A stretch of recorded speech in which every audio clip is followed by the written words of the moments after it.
말씀을 막아내고 1장 40절에서 45절 제가 공독해드리겠습니다. 오늘은 모세가 명한 것이라는 제목으로 말씀을 나누겠습니다. 오늘 본문을 보니까 나병 환자가 나옵니다. 나병 다 아시죠? 근데 아이들은 잘 모를 것 같아서 좀 설명을 드리면 나병 환자가 한센병 이런 거 하죠. 한센병 뒤에 좀 설명을 할게요. 여러분 나병 환자 보신 적 있으세요? 네. 장로님 보셨고 실제로 보신 분? 네, 어르신들은 좀 보셨죠. 나병 환자. 저는 소록도에 가본 적이 있는데 완치되신 분을 본 적이 있습니다. 코도 없고 손가락도 없고 이런 분들 완치되신 분을 본 적이 있고 또 여수 애양원에 가서 자료들도 보고 그러면서 본 적이 있습니다. 애양원 가보셨어요? 손양원 목사님 애양원 여수 안 가보셨죠? 장로님 가보시고요. 네. 한번 기회 되면 같이 갔으면 좋겠다. 좋아요. 가면 이게 교회도 있고요. 넓게 이렇게 잘 이렇게 있는데 한번 가보는 것도 좋겠다. 그런 생각이 듭니다. 그런데 이제 구약의 레위기를 보면요, 나병 환자에 대해서 다음과 같이 언급하고 있는 걸 볼 수 있습니다. 레위기 13장 45절 46절 한번 읽어봅시다. 시작. 나병 환자는 옷을 찢고 머리를 풀며 윗입술을 가리고 내시계를 부정하다 할 것이요 병이 된 날 동안은 늘 부정할 것이나 그가 부정하는 늘 혼자 살 때 시련 밖에서 살 것이니라. 나병이 의심되는 사람은 제사장이 그 사람을 진단하게 됩니다. 근데 진단한 후에 실제로 나병이 확인이 되면 옷을 찢고 머리를 풀며 윗입술을 가리면서 부정하다라고 외쳐야 됩니다. 그렇게 이제 나병이 확진이 되면 이 사람은 나병 환자는 일반인들과의 접촉을 막죠. 종교적인 접촉도 막고 사회적인 접촉을 막아서 진영 밖으로 내쫓지게 됩니다. 그런데 이 나병을 부르는 또 다른 별명이 있는데 뭐냐면 천형이라는 별명이 있습니다. 천자가 하늘 천자고 형자는 형벌할 때 형자예요. 그러니까 하늘에서 내려진 형벌이라고 불릴 만큼 나병이라는 것이 진짜 어떻게 할 수 없는 아주 고통스러운 병이라고 할 수 있습니다. 그런데 특별히 뭐가 고통스럽냐면 역설적이게도 고통을 느끼지 못하는 고통을 받게 돼요. 고통이 없어요. 사람이요, 뭐가 떨어지는 것만 잘리면 아니면 뭐 썩으면 문드러지면 어떻게 돼요? 아파야 될 거 아닙니까? 아파야 되는데 아프지가 않은 게 진짜 큰 고통이에요. 사람이라는 게 있잖아요. 사람의 감정이 어떻습니까? 희노애락을 느껴야 돼요. 기쁘기도 하고 노하기도 하고 막 사랑하기도 하고 막 즐겁기도 하고 이게 사랑의 감정이라는 게 있잖아요. 감정을 정상적으로 느껴야만 정상적 인간이라고 할 수 있어요. 그리고 기쁨이라는 것도 어떻습니까? 슬픔이라는 감정이 있기 때문에 기쁨이 극대화되는 거예요. 이게 없으면요, 이게 정상적 작동이 안 하는 거예요. 그래서 사이코패스들이 어떤 사람들입니까? 그렇죠. 사람에 대한 고통을 느끼지 못하는 거예요. 사람을 괴롭히고 죽이고 그래도 전혀 감정적인 동요가 없는 거예요. 그러니까 내면의 감정이 깨진 거 아니에요. 병든 거 아니에요. 그걸 사이코패스라고 그러잖아요. 근데 그게 엄청난 재앙이죠, 사실은. 마찬가지로 사람이 아프면 고통을 느껴야 되는데 고통을 느끼지 못한다는 것은 엄청난 재앙이라고 할 수 있습니다. 제가 예전에 들었던 예화가 하나가 기억이 납니다. 잘 들어보신 분도 있을 것이고 제가 한번 말씀을 드린 적도 있는 것 같은데, 손양원 목사님이 목회를 하면서 나병 환자들을 열심히 섬기셨잖아요. 그러면서 집집마다 다니면서 이게 돌보고 어려운 거 있으면 해주고 또 막 병 들어가지고 어떻게 못하면 유명한 일화들 있잖아요. 입으로 피고름을 다 빨아가지고 빼주시고 이런 거 하잖아요. 이런 일들을 이게 목회하셨으니까 그 일을 하셨습니다. 그런데 그렇게 지극정성으로 치료를 하고 섬기니까 성도들이 어때요? 너무너무 감사하잖아요. 그래서 하루는 성도 하나가 식사 대접을 하겠다고 집으로 모신 겁니다. 여러분 나병 환자 이렇게 손뚝 떨어지고 이거 떨어지는 사람들이 나병이잖아요. 이게 뒤 떨어지고 눈 빠지고 이게 나병이거든요. 보름 나고. 근데 이 나병 환자가 차려주는 밥 여러분 드시고 싶으세요? 근데 손양원 목사님은 워낙 사랑이 넘치시는 분이시라 입으로 다 피고름을 빼낼 정도의 수준의 목사님이셨기 때문에 성도가 대접을 해주니까 외식을 할 수 있는 것도 아니고, 그러니까 성도 집에서 이제 밥을 먹게 된 거예요. 밥하고 이렇게 국하고 이렇게 먹게 되는데 이제 국에서 뭐가 이렇게 나와가지고 씹혀가지고 보니까 음식한 사람 손가락이 나왔다는 거 아니에요. 그러니까 제가 이제 최대한 드라이하게 얘기하려고 그러는 거예요. 감정 싫으면 여러분들 충격받을까봐 드라이하게 얘기한 거예요. 그 정도로 이게 심각한 거예요. 자기도 그러고 있는 자기도 얼마나 충격적이고 먹고 있는 목사님도 충격적이고 그러니까 어딘가 떨어져 나가고 잘려 나가고 뭐 그래도 고통을 전혀 못 느끼는 게 나병이라는 겁니다. 끔찍한 병인 거죠. 그런데 그런 끔찍한 병을 가진 나병 환자가 예수님께 나아오는 거예요. 40절 한 나병 환자가 예수께 와서 꿇어 엎드려 간구하여 이르되 원하시면 저를 깨끗하게 하실 수 있나이다 이렇게 말합니다. 환자가 와서 예수님께 꿇어서 간구해요. 그러면 여러분 나병 환자가 원하는 게 뭐예요? 한마디로 말하면 나병 환자는 뭐 원하는 거죠? 병이 낫기를 원하는 겁니다. 그럼 예수님께 뭐라고 하면 돼요? 예수님 병 좀 고쳐주세요. 제 병 좀 고쳐주세요.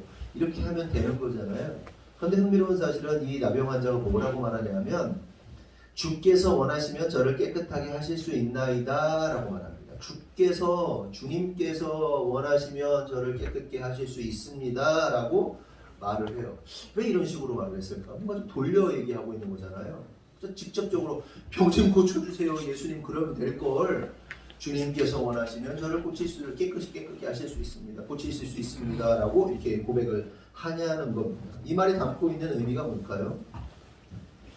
이것이 담고 있는 의미가 있어요. 그것은 내가 원한다고 병이 고쳐지는 것이 아니라 주님이 원하셔야 병이 고쳐질 수 있습니다 라는 고백이에요. 주님이 원하시면 이해되세요? 그러니까 이 나병 환자의 고백이 대단한 거예요. 주님 저는 원해요 고쳐주세요 이게 아니고 저도 원하지만 주님이 원하셔야 제가 고쳐집니다 라고 고백했던 거예요. 그러니까 중요한 포인트는 나의 원함이 아니라 주님의 원함이 중요하다는 거예요. 여기서 우리가 깨달아야 할 중요한 한 가지 영적 원리를 확인할 수 있는데 그것은 기도의 응답이라는 것은 내가 원한다고 응답되는 게 아니라 주님이 원하셔야 응답이 되는 거예요. 아멘이십니까? 그러니까 모든 주도권이 누구에게 있는 거예요? 주님이에요. 주님의 원함, 주님의 마음에 따라 이루어지는 거예요. 그래서 우리가 기도할 때 계속해서 나의 요구를 관철시키려고 했을 필요가 없어요. 주님이 원하시는 대로 응답이 되는 것이기 때문에 주님의 원함이 가장 중요하다는 겁니다. 그래서 기도 응답의 핵심은 뭐다? 주님의 원함이다. 이러한 이유로 예수님께서 십자가에서 달리시기 전에 기도하시잖아요. 나의 원대로 마옵시고 아버지의 뜻대로 하옵소서. 내가 원하는 건 십자가 지는 거 아닙니다. 포도주 죽음의 잔을 마시는 게 아닙니다. 주님 살려주세요. 하지만 그럼에도 불구하고 나의 뜻대로 말고 주님의 뜻대로 아버지의 뜻대로 해달라고 예수님께서 자신의 기도의 결론을 그렇게 내고 계시단 말이에요. 아멘이시죠? 그러므로 성도 여러분 우리가 깨달아야 할 사실은 주님이 전혀 원하시지도 않는 기도를 하면서 응답받지 못하는 어리석은 성도가 되지 말아야 하고요. 주님의 원함을 잘 알고 기도함으로 응답받는 지혜로운 성도가 되셔야 되는 거예요. 아멘이시죠? 그러니까 하나님 아버지의 마음을 알아야 되는 거예요. 아버지의 마음을 알고 아버지의 원함을 알고 나아가는 게 굉장히 중요하다는 겁니다. 자녀들을 키워보면 그래요. 자녀들한테 야 엄마 아빠가 원하는 건 이거야. 이렇게 좀 해봐. 야 말을 해도 예를 들어서 네가 용돈을 받고 싶어도 엄마 아빠 제가 용돈이 좀 떨어져서 그런데 이거 좀 이제 써야 될 때가 됐는데 좀 주세요 라고 그러면요 설득력이 훨씬 좋아요. 높은 거예요. 근데 용돈 주면 안 돼요? 용돈 떨어졌어요. 용돈 주세요. 뭐 이렇게 제끼면 네? 같은 말이라도 다르잖아요. 그렇잖아요. 그리고 용돈의 사용처 그리고 이런 것들에 대해서 자세하게 아니면 부모의 마음을 잘 이해해서 할 때 훨씬 설득력이 있는 거예요. 그렇죠?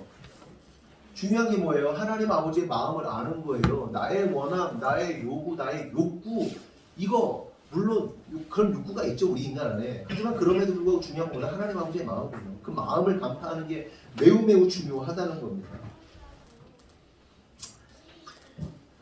이러한 나병 환자의 고백을 들은 예수님께서는 다음과 같이 이제 반응하시는 거예요. 41절 다 같이 한번 읽어보겠습니다. 시작. 예수께서 불쌍히 여기사 손을 내밀어 그에게 이르시며 이르시되 내가 원하노니 깨끗함을 받으라 하시니.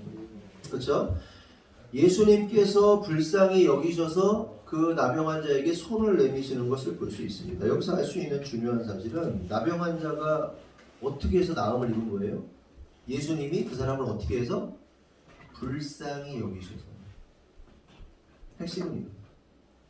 나병 환자가 나을 수 있었던 게 뭐예요? 예수님 손을 얹으셔도 만지셔서도 이기지만 그 전에 뭐예요? 불쌍히 여기셨다는 거예요. 불쌍히 여기셨다.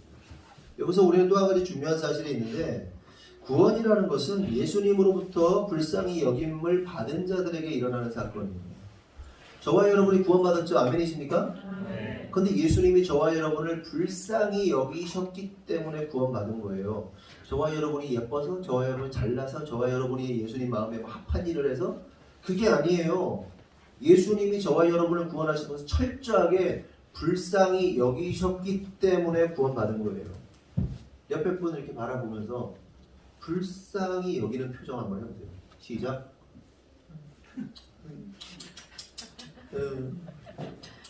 왜 안 해? 왜요? 나 불쌍한 거야 지금. 유진이가 나 보내. 근데 기분 어떠세요? 진짜 진심으로 불쌍히 여기는 마음.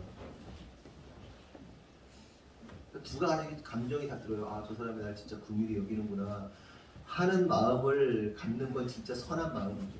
그런데 대부분 어떻습니까? 불쌍히 여기면 안 됐다. 이러면 그거요. 기분 속상해요. 기분 되게 나빠요. 그렇잖아요. 아니, 누가 어떤 사람 아유 불쌍하다 불쌍해 아유 나 얘다 이렇게 하면 기분 되게 나쁘잖아요. 그게 아니더라도 선의를 베풀어서 실제로 불쌍히 여겨도요, 사람이라는 존재들은요 스스로 불쌍히 여김 받는 것을 전혀 유쾌하게 생각하지 않는다는 겁니다. 그래서 대부분의 사람들이 불쌍한 취급받느니 차라리 죽어버리겠다고 해요. 너 나 불쌍하게 여겨? 나 불쌍해? 근데 스스로 자기 불쌍해가지고 그냥 그 불쌍한 거 못 견뎌가지고 자살하는 사람들도 많잖아요. 네? 나 불쌍한 상태가 되었다고 죽어버리고, 그게 뭐 돈의 문제든지 어떤 문제든지 자기가 불쌍한 상황이 되면 어떻게 되는 거예요? 죽어버려요. 자존심 지키겠다고 죽어버린단 말이에요. 그런데 어처구니 없게도 네? 그 자존심이라는 것이 자신의 생명과 바꿀 만큼 중요한 거냔 말이에요. 자존심이라는 것이 자신의 영생과 바꿀 만큼 중요한 거냔 말이에요. 네? 아무것도 아니에요. 그런데 사람들은 그 자존심 하나를 생명처럼 여겨요. 그래서 내가 자존심 하나로 살아왔다고 뭐 이랬었는데 자존심이 뭐 쓰레기 같은 거예요. 자존심 뭐가 중요해요? 별거 아니에요, 자존심. 근데 끊임없이 자존심 세우죠. 남편과 아내가 자존심 세우고 누구하고 경쟁자하고 자존심 세우고 이 자존심 때문에 망하는 겁니다.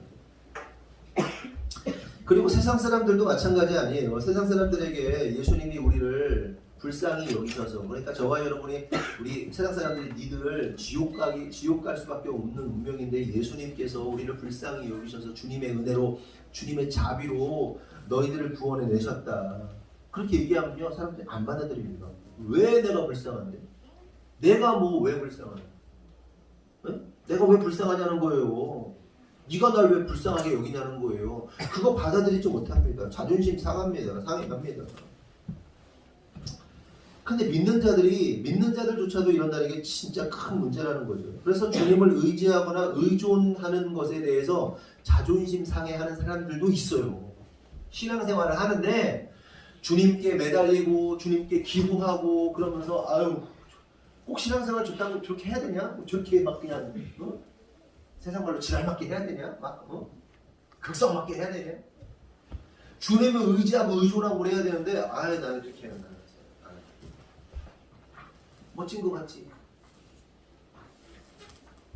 여러분 우리가 범죄하면 어떻게 해야 됩니까? 하나님께 납작 엎드려야 되는 거예요. 그렇죠? 납작 엎드리고 주님 앞에 회개하고 주님의 은혜와 자비를 구할 수 있어야 되는데 그놈의 자존심이 그걸 못하는 거예요. 그래서 저도 청년회 때 그런 적이 있어요. 제가 막 군대를 갔다 오고 제대하고 났는데 군대 가서 막 많은 사람들을 괴롭힌 거예요. 그 참들이 막 괴롭히니까 딱지 하루에 막 15장, 20장씩 끊어와야 된다고 막 괴롭히니까 그냥 조금만 휴가 나면 사실 일상적인 거잖아요. 주차 잠깐 되면 빼십시오. 경고하고 계속 안 되면 이제 단속합니다. 뭐 이렇게 해야 되는데 그게 아니고 그냥 차 대면 주정차 금지 되면 그냥 가가지고 실례합니다. 막 싸우는 거 이걸 2년 동안 한 거야. 막 탈팍했어. 막 죄책감이 막 우리 아버지 같은 사람 딱지 끊고 형님 같은 사람 딱지 끊고 동생 같은 사람 딱지 끊어버리고 막 무자비하게 막 끊어버리니까 몇 억씩 끊었으니까 제대할 때까지 그 마음에 막 이 뭐 고통 그럼 어떻게 어쩔 수 없는 상황이긴 했지만 그 상황을 어떻게 해결해야 됩니까? 하나님 제가 어쩔 수 없는 상황 가운데 군대라는 조직 안에서 그럴 수밖에 없었던 상황이었지만 그럼에도 불구하고 제가 해서는 안 되는 짓들을 했습니다. 하나님 용서해 주십시오. 용서해 주십시오. 이렇게 구해야 되는데 그 죄책감을 해결하기 위해 뭐 했냐면 나를 자해하는 거야. 뭐 실제로 칼로 자해하는 게 아니라 나 고통 당해야 된다는 거야. 내가 죄값 치러야 된다는 거예요. 나는 쓰레기 같은 놈이라 쓰레기 같은 대접 받아야 된다는 거예요. 그래서 막 마음에 갈등하고 마음속에 나를 막 그냥 괴롭히는 거야. 막 그냥 끊임없이 괴롭히는 거야. 인간적으로 보면요. 그 어떤 죄책감에 대해서 자기가 해결하려고 하는 그 마음들, 인간적인 마음들 보면 참 어떻게 보면 그것도 책임감이 있는 모습의 하나의 모습이라고 할 수 있습니다. 내가 예를 들어서 어떤 사람한테 해를 입혔어.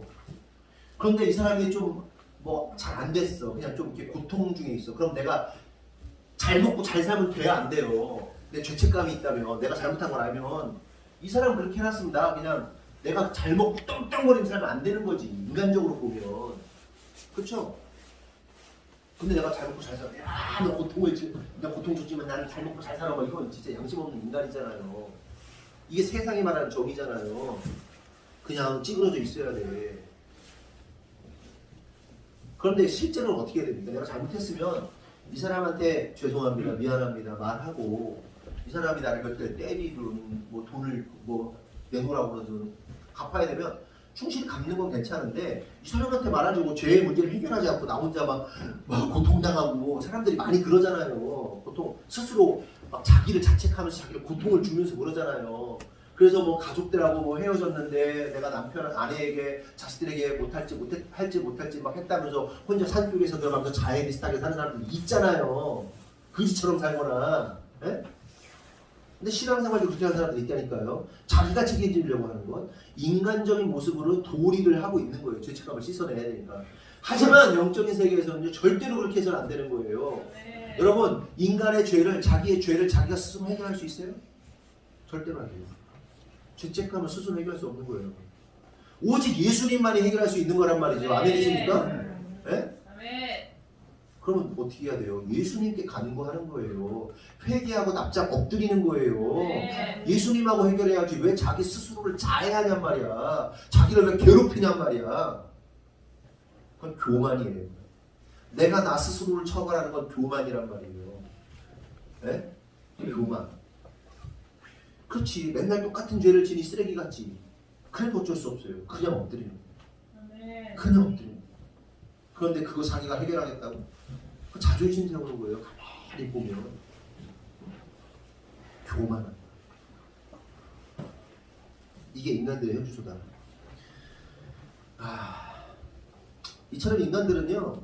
누군가가 뭐 불쌍히 여기고 불쌍히 여김을 받는 것을 견디지를 못 견뎌요. 예전에 제가 교육관 우리 2층 리모델링 할 때 나는 한 2주 했나 했더니 거의 한 달 정도 했다고 그러더라고요.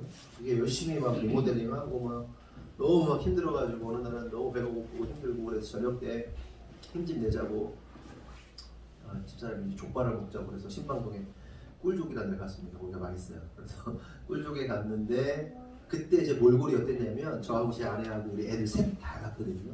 갔는데 이제 막 목에다 수건 두르고 머리에다 수건 두르고 막 이러잖아요. 제가 수건 두르고 막 그 페인트 같은 거 묻은 거 막 그리고 뭐 무슨 체육복 늘어진 거에 막 신발 막 더러워가지고 막 땀 질질 흘려가지고 꼬질꼬질 막 먼지 뒤집어 쓰고 저나 제 아내나 애들도 막 그렇잖아요. 그러니까 그지 5명이 거기 식당에 간 거예요. 완전 그지지 그지. 이렇게 해가지고 등이 굽어가지고 이러면서 그지가 나는 되게 가서 힘들어가지고 완전 그지처럼 간 거예요. 근데 이제 돈을 아껴야 되니까 리모델링하고 돈이 얼마나 들어갑니까? 돈 아껴야 되니까 원래 그렇게 이제 그때는 좀 맛있게 많이 먹어도 되는데 그걸 못해요. 지금도 못해. 지금도. 5명이서 치킨 한 마리 시켜가지고 먹고 그러잖아요 지금. 그래가지고 이제 족발 그게 이제 뭐 앞다리하고 뒷다리하고 뭐 이런 게 있잖아요. 그리고 앞다리가 싸죠? 아니 뒷다리가 싸고 뭐가 싸? 싼데 그것도 중짜를 시켰어요. 2인분이에요. 2인분짜리를 5명이 앉아가지고 거지처럼 먹고 있는 거예요. 그리 이렇게. 근데 또 우리 식구들이 얼마나 또 이게 빨리 먹거든요. 제가 자주 얘기하지만 하도 어쩔 때는 빨리 먹어서 창피하다고 그렇게 얘기할 정도로. 근데 이제 저는 빨리 먹는 습관이 군대에서 생긴 거거든요. 먹고 있으면 호출와 가지고 교통 정리하라고. 그러니까 아침 막 교통 이거 하잖아요. 이거 하고서는 딱 돌아와서 밥을 먹으려고 어디 맥혔다고 나오라고 하면 밥 먹고 던지고 가야 되니까 언제 불려갈지 모르니까 마시는 습관이 돼가지고 저도 빨리 먹고 제 아내도 빨리 먹는 스타일이고 애들도 빨리 먹는 스타일이에요. 그러니까 그지 5명이 앉아가지고 한 테이블에 중짜 시켜놓고 막 먹고 있으니까 거기 일하는 아가씨가 보면서 불쌍했던 거야. 그러더니 막 김치국을 순식간에 다 퍼먹으니까 뚝배기 있는 거를 김치국을 또 하나 가져가지고 드시라고 안 시켰는데요. 네. 드시라고 불쌍한 눈빛으로 우리를 긍휼히 여기는 마음으로 갖다 주고 뭐 게장도 더 주고 뭐 반찬도 더 주고 뭐 막 그러는 거예요. 거기다가 뭐 무슨 국수라도 하나 시키면 되는데 그것도 못 시켜. 돈도 없어. 돈도 돈 아낀다고. 그지같죠. 불쌍히 여김으로 그분이 막 섬겨주신 거예요. 그런데 지금 기억에 뭐냐면 그분의 섬김에 대한 감사보다는 사실 어떤 감정이 더 크냐면 창피하다, 부끄럽다, 이 감정이 더 큰 거예요. 선의를 베풀었는데도 불구하고 부끄럽고 창피하다, 이게 더. 그래서 제 마음속에 어떤 생각을 했냐면 복수를 하겠다. 웃기는 거죠. 선의를 베풀었는데 복수를 하겠대. 그러니까 그분한테 가서 뭐 그냥 복수하는 게 아니고 나 불쌍한 사람 아니다라는 걸 증명해내겠다는 거야. 여러분 잘 생각해 보시겠어요? 이게 죄의 메커니즘이에요. 누가 이 사람한테 선의를 베풀었는데 선의를 베푼 사람이 이걸 선의로 받아들일 수 있는 능력도 진짜 꼭 필요해요. 선의를 선의로 받아들이는 거. 근데 선의를 삐뚤어 가져가는 사람들이 굉장히 많습니다. 내가 선한 의도로 했는데 그 선한 의도를 왜곡시켜버려요. 삐뚤게 가져가. 내가 선물을 했는데 아니 내가 뭐를 해줬는데 이게 뭐야 이렇게. 근데 선물 잘 하셔야 돼요. 선물도 잘 하셔야 되고 선물도 잘 받으셔야 돼요. 근데 이거 삐뚤어 가져가는 사람도 있어요. 그러니까 제가 제 스스로 찔리니까 불쌍히 여김 받는 게 너무 싫으니까 이 자존심이 복수하겠다 생각하고 공사 다 끝난 다음에 주일 언제인가 뭐 저녁 때인가 뭐 양복 입고 있을 때 딱 갔어요. 아내랑 잘 뭘 시켜 먹었는지 잘 뭐 기억은 나는데 안 나는데 중짜를 시켰는지 대짜를 시켰는지 뭐 막국수를 시켰는지 더 시켰는지 모르겠는데 아이가 복수하겠다고 가서 잘 먹고 왔는데 문제는 그분들이 저를 못 알아보는 것 같더라고요. 저는 실패했지. 그러니까 목사인 저조차도 누군가가 이렇게 불쌍히 여겨주는 것 그분은 선을 베푼 것인데 그걸 못 받아들여요. 예수님이 우리에게 선을 베풀어 주셨는데 그걸 못 받아들여요. 자존심이라는 게 불쌍히 여김을 못 견딘단 말이에요. 이처럼 사람들 안에는 불쌍히 여김받는 걸 싫어합니다. 그런데 이 나베 환자를 통해 알 수 있는 사실은 이 사람은 불쌍히 여김에 대해서 자존심 따위 세우지 않았다는 거예요. 저는 자존심이라는 걸 찾아볼 수 없어요. 여기서 깨달아야 할 또 한 가지 중요한 사실은 성경에서 구원받고 또 병고침 받은 자들의 공통적인 특징이 뭐냐면 하나같이 예수님 앞에 그 어떠한 자존심도 세우지 않았다는 거예요. 자존심이라는 게 없어요. 예수님 앞에서 자존심이라는 게 없어요. 가나안에서 이방 여인이 예수님을 찾아옵니다. 자기 딸이 귀신 들렸다는 거예요. 귀신 들려가지고 엄청나게 고통당한다는 거예요. 그래서 자기 딸을 고쳐달라고 합니다. 그러자 예수님이 뭐라고 합니까? 가장 먼저 하신 것은 뭐냐면 나는 이방인들을 위해 오지 않았어. 유대인들을 위해서 왔어. 예수님이 딱 그러면 거절하는 거죠. 그러니까 너는 해당 사항 없어. 내가 널 고칠 이유가 없어. 너 나랑 아무 관계 없어. 너는 나와 관계 없는 사람이 이렇게 아웃시켜버리는 거예요. 나는 내 자녀들을 위해서 왔어. 이 유대인들을 위해서 왔어. 이방 여자 너 꺼줘. 이렇게 얘기를 하시는 거예요. 그러자 이방 여인이 또 고쳐달라고 막 매달립니다. 그러니까 두 번째는 뭐라고 그러셔야 돼요? 자녀들의 떡을, 자녀들에게 줄 떡을 개들에게 던지지 않아. 이렇게 얘기해요. 이거를 해석하면 뭐예요? 너 개야. 너 개 같은 년이야. 야, 내가 왜 너한테 개 같은 년 너한테 주냐 이걸? 꺼져. 이 얘기예요. 그렇잖아요. 개라는 얘기를 들은 거예요. 자녀들의 떡을 개들에게 주지 않는다 그래요. 여러분, 예수님이 만약에 여러분 예수님 막 갈망하고 만났는데 개 같은 년아, 개 같은 새끼야. 그러면 여러분 어떻게 할 것 같으세요? 뭐 이런 막 쌍욕하면서 돌아서죠. 제가 목사인 제가 여러분 개 막 이렇게 하면서 여러분들 그래 보세요. 교회 떠나지. 못 견디지. 근데 이 여인은 개 같은 년이라고 그러는데 듣고 있어요. 그러면서 뭐라고 그러는지 아세요? 주인상에서 개들도 주인상에서 떨어지는 음식 부스러기를 먹습니다. 이렇게 얘기를 해요. 이게 무슨 뜻이에요? 예수님 맞아요. 나 개 같은 년 맞아요. 나 개예요. 나 개 같은 년 맞아요. 이 얘기 하는 거예요. 내 딸도 개 같은 년이고요. 저도 개 같은 년 맞아요. 제가 개예요, 주님. 이 얘기 하는 거예요. 자존심이 있어요? 자존심이라는 거 발견할 수 있냔 말이에요. 그러자 예수님께서 뭐라고 그래요? 네 믿음이 크다 이렇게 말씀하세요. 네 믿음이 크다. 여러분 여기서 깨달아야 할 사실이 있습니다. 그것은 뭐냐? 큰 믿음이 뭐예요? 믿음이 큰 게 뭐예요? 우리가 막 하늘에 문을 여셔서 막 나라와 민족과 열방 가운데 하나님의 나은 역사가 병이 고쳐져야지 그래가지고 이게 역사가 일어나는 게 큰 믿음이에요? 네? 아니요. 하나님 저 개 맞아요. 개새끼예요 제가. 하나님 제가 쓰레기예요. 하나님 제가 먼지예요. 제가 그런 개 같은 새끼예요 주님. 이라고 고백하고 자존심을 버리는 자가 어떤 자다? 큰 믿음을 가진 자다. 아멘이십니까? 아멘. 네? 기도 많이 하면 좋죠. 많이 하셔야 돼요. 헌금 많이 하면 좋죠. 하셔야 돼요. 기도 많이 하고 헌금하고 봉사 많이 하고 봉사 많이 해야죠. 좋죠. 그게 큰 믿음이 아니에요. 큰 믿음은 뭐예요?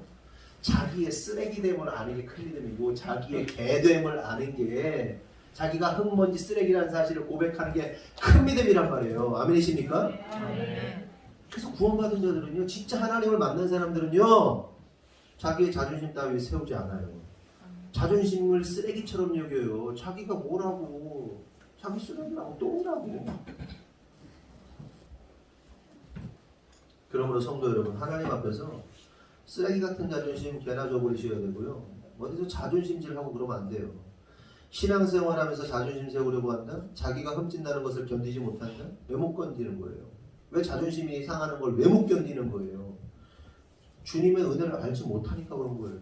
진짜 주님의 은혜를 알면 자기가 아무것도 아니라는 사실을 알아요.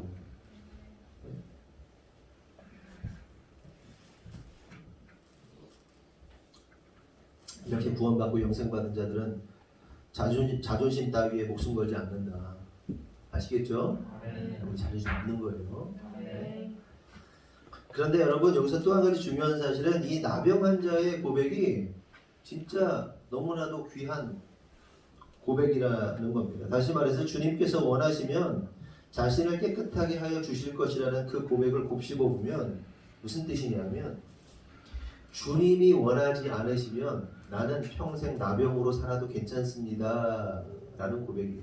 그러니까 주님이 원하시면 나를 깨끗게 하실 수 있습니다를 뒤집어 말하면 주님이 원치 않으시면 저 안 고쳐주셔도 돼요. 나 그냥 나병 환자로 살아도 상관없어요 라는 고백입니다. 여러분 사실 우리에게 이런 고백이 필요해요. 이게 진짜 신앙이에요.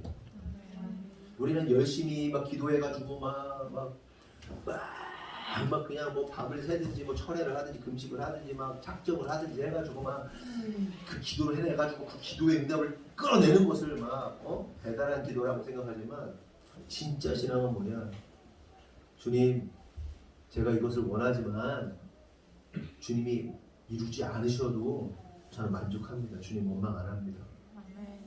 이게 진짜 기도예요. 진짜 기도. 근데 많은 사람들이 기도했다가 응답 못 받으면 삐쳐요. 네? 자기가 근데 삐쳤는지도 몰라.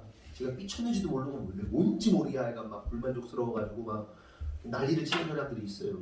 나 하나님께 삐쳤어. 뭐 이게 아니고 막 기도했는데 안 이루어지니까 뭔가 안 풀리니까 안 풀리는 상황 속에서 막 그냥 뭔가 짜증나고 막 이러고 있는 거예요. 근데 왜 짜증나는지 몰라 아이가. 그러면서 사실은 하나님한테 삐쳤는데 삐친 것도 몰라. 여러분 질문 하나 하겠습니다. 첫 번째 질문. 하나님은 우리가 기도하면 반드시 들으실까요? 아니면 듣고 싶은 말만 들으실까요? 1번, 2번. 인성아. 하나님은 우리가 기도하면 반드시 들으실까? 아니면 듣고 싶은 말만 들으실까? 2번? 네. 그 오해하는 거예요. 하나님에 대해서. 하나님은 말씀하시면 다 들어. 다 들으셔. 그러니까 말씀하시면 네가 무슨 말을 하든 다 들으셔. 못 듣는 게 다 들으셔. 엄청난 기도가 다 와도 다 들으셔. 그럼 두 번째 질문. 우리 하나님은 그 들으신 기도를 반드시 응답하실까요? 아니면 상황에 따라 응답하실까요? 1번, 2번. 네? 2번? 2번. 우리 하나님은 100%다 응답하십니다. 근데 왜 2번이라고 우리가 생각을 하게 되냐면 뭐 경기자매가 그렇다는 게 아니고 우리가 그렇게 생각하게 되는 이유가 뭐냐면 상황에 따라 하나님이 응답하신다고 생각하는 것은 뭐 좀 다른 이해함으로 아마 2번이라고 했을 거예요. 근데 제가 이제 말하고 싶은 건 이거예요. 내가 A라는 기도를 했는데 하나님이 A라는 답을 주셔야 되는데 A라는 답을 안 주실 때 하나님은 상황에 따라서 듣기도 하시고 이루어지시기도 하시고 응답하시기도 하시고 응답 안 하시기도 하신다. 이렇게 생각하는 거예요. 그런데 알아야 할 사실은 하나님은요 우리의 모든 기도를요 100% 응답하세요. 다만 응답의 방식이 다른 거예요. 응답의 내용이 다른 거예요. 첫 번째 어떻게 응답하십니까? Yes 하고 응답하세요. 하나님 이러이러이러 원합니다. 그래서 그래 알았어. Yes 응답하시는 것도 응답이고요. 아니 그건 아닌데 두 번째 No라고 대답하는 것도 응답이에요. 근데 No를 우리가 인정 안 하는 사람들이 많아요. 세 번째 Wait 기다려. 맞긴 맞는데 기다려야 돼. 하나님 반드시 세 가지로 다 응답하세요. 아멘이십니까? 네. 그러면 어느 때 예스 하십니까? 하나님 마음에 합한 기도하시면 즉각적으로 예스 하세요. 네? 우리도 준비됐고 하나님도 계획하셨고 그 마음 주셨고 이제 너에게 일어날 때가 됐어 라고 하나님이 생각하시고 마음도 주셔서 이 사람이 이제 하나님의 뜻을 깨닫고 하나님 이렇게 되기를 원합니다. 그러면 오케이 바로 시작하자. 예스. 노는 뭐예요? 너는 안 돼. 넌 준비도 안 됐고 너 준비될 마음도 없고 너의 의도도 선하지 않아. 내가 원하는 바가 아니야. 칼 달라고 그러고 총 달라고 그러고 막 무기 달라고 그러고 막 그러면 이거 응답 예스 해야 됩니까? 자식이? 나 지금 아빠 주아리가 아빠 엄마 나 탕수육 해 먹을 거예요. 칼 좀 사주세요. 사시미 칼 뜯어 먹을 거예요. 뭐 이런 거 줘야 돼? 맨날 하는 얘기죠. 말도 안 되는 노 안 돼. 그 웨이트는 뭐예요? 그래 맞아 내가 너 그렇게 일하는 거야. 그 내 뜻을 발견했구나. 그런데 너 아직 준비는 안 됐다고. 준비해. 칼을 갈어. 훈련돼야 돼. 기다려. 나의 때 하나님의 시간까지 기다려. 그럼 이루어질 거야. 계속 기도를 해야죠. 반드시 세 가지로 응답하세요. 그런데 우리가 원하는 대로 안 들어준다고 응답 못 받았다고 그런 사람들이 얼마나 많습니까? 여러분 ABC라는 사람이 있다고 생각해 보세요. ABC 같은 세 명 다 사업하는 사람이야. 근데 세 명 다 소원이 뭐냐면 하나님 나의 사업을 통해서 또한 재정을 통해서 하나님 나라를 확장하고 교회를 또 잘 섬기고 영혼을 구원하는데 이 물질이 통로로 사용되기 원합니다. 라고 이렇게 세 명이 똑같이 기도를 하는 거예요. 근데 A는 yes, 또 wait 이렇게 했다가 yes 뭐 한 거야? 이 사람 준비된 거예요. 준비돼서 이제 쓸 때가 있으니까 그래 되죠. 근데 B는 그 안에 부자가 되고 싶은 욕구가 더 많은 거예요. 하나님 나라보다는 내가 잘 먹고 잘 살고 싶은 욕구를 하나님이 아시는 거예요. 말은 배웠으니까 하나님의 뜻에 쓰여지기 원한다고 기도하지만 그 근본이 자기 욕심과 자기 욕망이야. 그러면 안 돼. C는 뭐예요? 그래, 내가 너를 이렇게 쓰기를 원해. 너 쓸 거야. 근데 너 준비 안 됐어. 준비해. 돈을 많이 벌고 많이 받는 것보다 더 중요한 게 뭐예요? 돈을 관리하는 능력입니다. 수많은 슈퍼스타들 막 지나 보니까 뭐 지금 마이클 조단이 뭐 몇 조를 벌었다고 그러더라고요. 거의 다 썼다고 그러더라고요. 그지 됐다고. 그 유명한 연예인들 엄청 돈 벌던 사람들 막 어떻게 됐어요 다? 돈 관리 능력에서 실패한 거예요. 연예인 돈 관리 능력. 많이 버는 것보다 관리 능력이 더 중요해요. 하나님이 쓰시려고 해도 돈의 관리 능력이 떨어지면 이 사람을 쓸 수 없어요. 다 세요. 그래서 어떤 뭐 이렇게 그 메리츠 증권인가요? 뭐 그 사람 대표 존이라는 사람의 이야기를 이렇게 어제 우연히 듣게 됐는데 그분이 하는 얘기가 딱 그거예요. 여러분, 부자와 가난한 사람의 차이가 뭔지 아십니까? 가난한 사람은요, 돈을 쓰면서 즐거움을 느낀대요. 돈을 씀으로 즐거움을 느낀대요. 부자는 어떤지 아십니까? 돈을 투자함으로 즐거움을 느낀다. 무슨 얘기인지 이해되세요?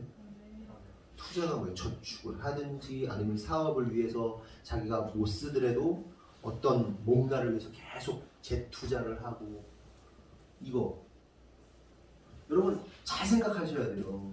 우리가 앞으로 살아갈 시대는 점점 더 어렵잖아요. 그러면요 쓰는 것으로 즐거움을 느끼면 망한다는 뜻이에요. 네? 쓰는 걸로 망하면 안 돼요. 가난하게 살 이유는 없죠. 네? 너무 먹고 쓰고 놀고 여행 가고 뭐 이런 거에 쓰면 안 돼요. 그걸 하지 말라는 얘기가 아니에요.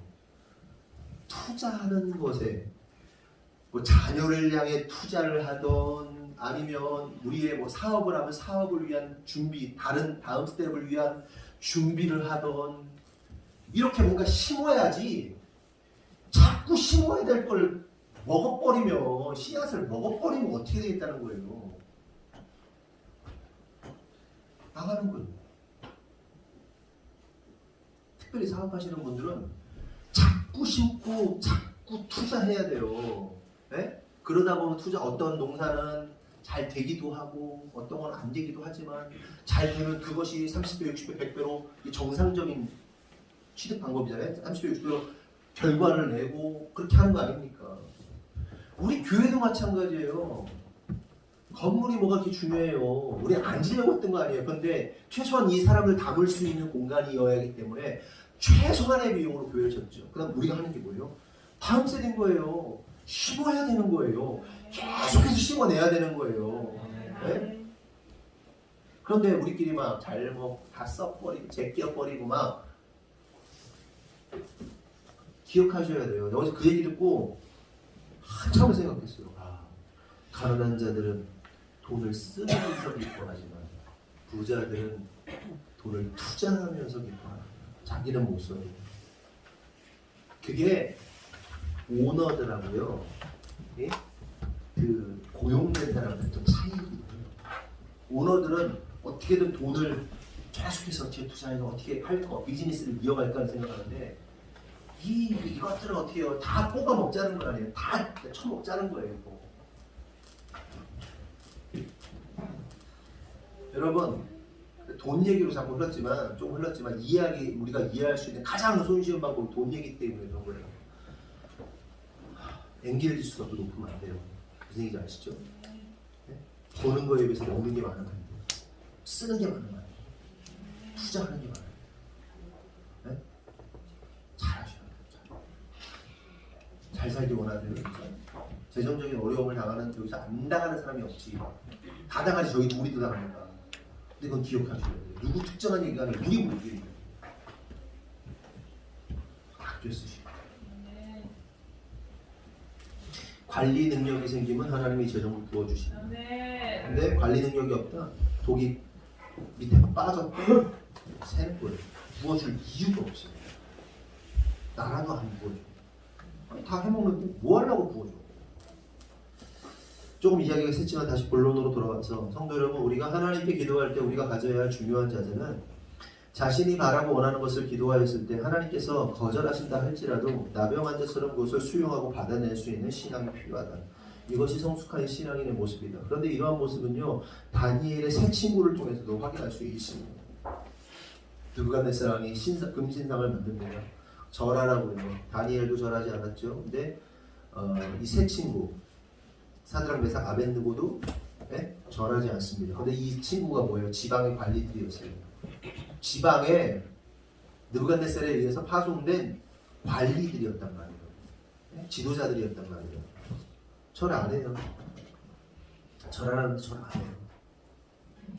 화났어. 느부갓네살이 화났어. 왜 절 안 해요? 지금이라도 절하면 살려줄게. 그래서 뭐라고 그럽니까? 다니엘 3장 17절 18절 보면 왕이여 우리가 섬기는 하나님이 계시다면 우리를 맹렬히 타는 풀무불 가운데에서 능히 건져내시겠고 왕의 손에서도 건져내시리이다. 그렇게 하지 아니하실지라도 왕이여 우리가 왕의 신들을 섬기지도 아니하고 왕이 세우신 금신상에게 절하지도 아니할 줄 아옵소서. 이렇게 말합니다. 하나님이 구원하실 겁니다. 당신이 풀무불에 넣는다면 우리가 그 불타는 풀무불 엄청 막 1000도 2000도씩 되는 막 불태우는 곳에 우리를 집어넣어도 하나님 살릴 겁니다. 그런데 하나님이 살리지 않는다 하더라도 그리 아니하신다 하더라도 저희 괜찮습니다. 금신상에게 절하지 않습니다. 얼마나 멋진 신앙입니까? 여러분 우리가 신앙생활하면서 기도했는데 안 들어줬다고 삐치고 막 난리치고 막 발작하는 그런 신앙으로 살아야겠습니까? 아니면 이 새 친구들처럼 그리 아니하신다 하여도 나 죽어도 괜찮아요. 죽어도 괜찮아요 그러면서 그래도 하나님 나 끝까지 신뢰합니다 라면서 그렇게 믿음을 보이는 신앙이 아름답겠습니다. 어느 게 멋있냔 말이에요. 신앙생활 할 거 이왕 할 거 멋지게 폼나게 해야지. 아멘이십니까? 그게 진짜 신앙이라는 거예요. 이게 보석 같은 신앙이라는 거예요. 이러한 믿음으로 나병 환자가 예수님께 나아갔던 거예요. 당신의 뜻대로 해달라고 한 거예요. 이에 예수님께서 그에게 손을 내미시면서 내가 원하노니 깨끗함을 받으라 이렇게 말씀하십니다. 그런데 여기서 우리가 주목해볼 한 가지 중요한 사실은 율법적으로 볼 때 나병 걸린 사람을 정상인이 만지게 되면 어떻게 되는 거예요? 나병 환자야. 내가 만지면 뭐예요? 나도 부정하게 되는 거예요. 이 사람이 죄인이거든요. 율법적으로 보면 나병 환자는. 내가 이 사람을 만졌다는 것은 내가 죄인이 되었다는 거예요. 근데 이 사람이 병을 나았어요. 병이 나아봤어요. 그럼 무슨 얘기예요? 예수님께서 이 사람의 죄를 대신 감당하셨다는 것을 의미하는 겁니다. 그래서 십자가에서 죽으신 것이죠. 여러분 깨달아야 돼요. 예수님이 이 병자를 만지신 것은 이 병자의 죄를 뒤집어 쓰시고 죄인이 되셨다는 것을 의미합니다. 예수님이 우리의 죄를 담당하셨다는 것은 이 십자가죠. 십자가가 무슨 뜻이에요?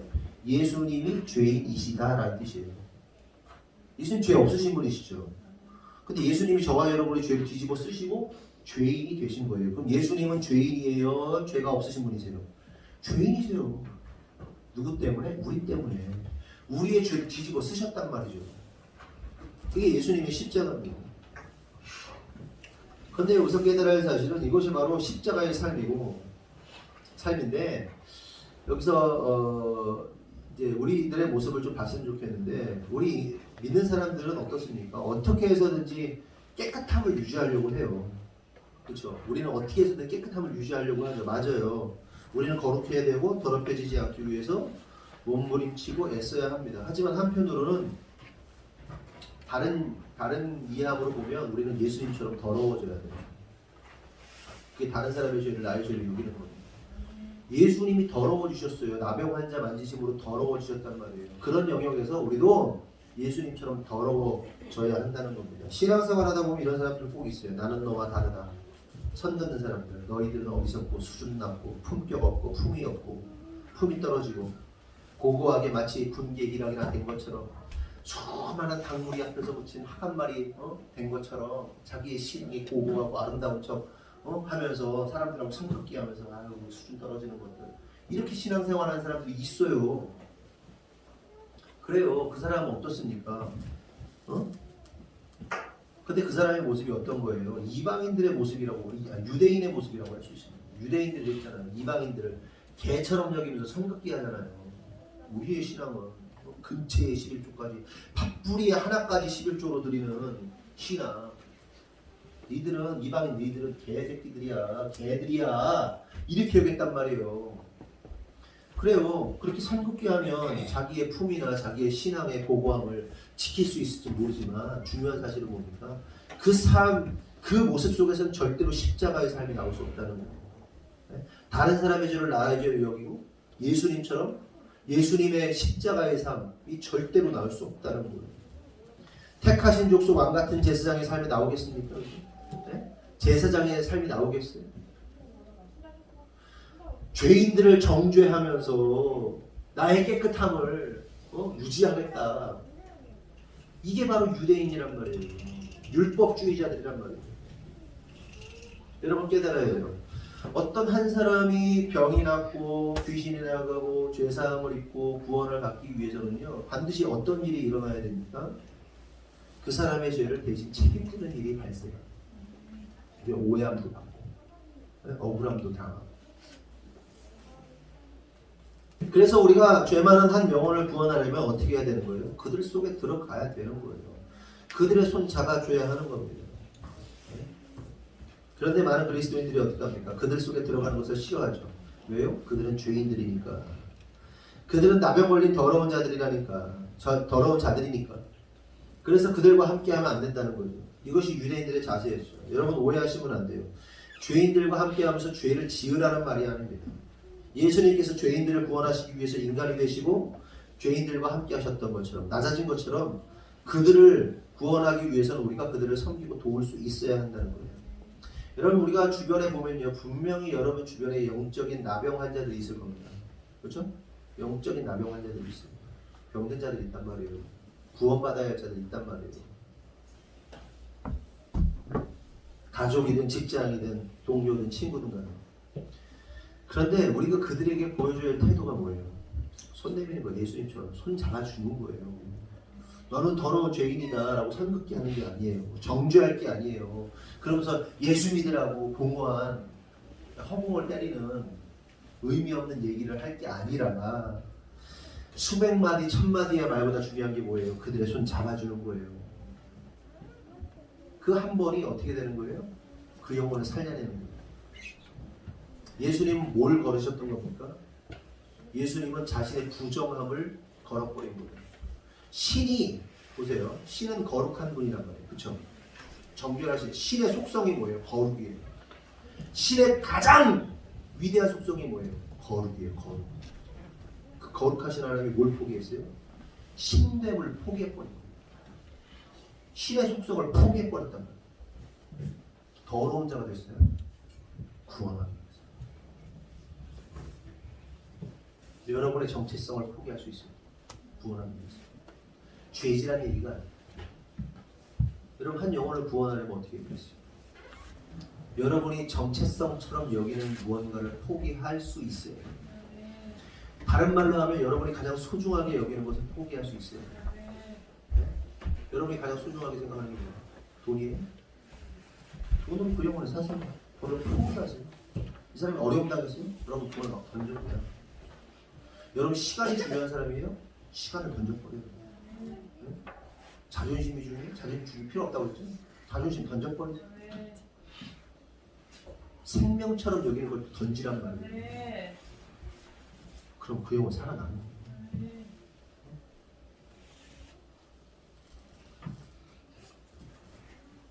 상황마다 여러분의 환경마다 다 다르겠죠. 뭔지 모르겠지만 우리에게 필요한 건 선량하죠. 진심입니다. 나의 것을 걸어서 그것이 명예든 생명이든 권력이든 그거 거는 사람이 누구예요? 리더.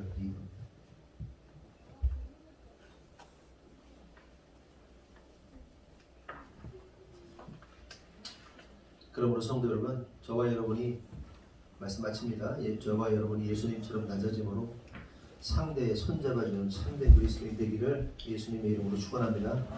기도하겠습니다. 하나님 감사합니다. 오늘 말씀을 통해서 깨닫습니다. 모세가 명한 것은 나병 걸린, 문둥병 걸린 사람은 손대면 안 되는 겁니다. 그들과 선긋기 해야 하는 것입니다. 물론 그 율법을 통하여 주님께서 말씀하시고자 하는 것이 무엇인지를 우리는 알 수 있습니다. 죄의 속성, 더러움의 속성, 악함의 속성이 무엇인지를 알려주시는 것입니다.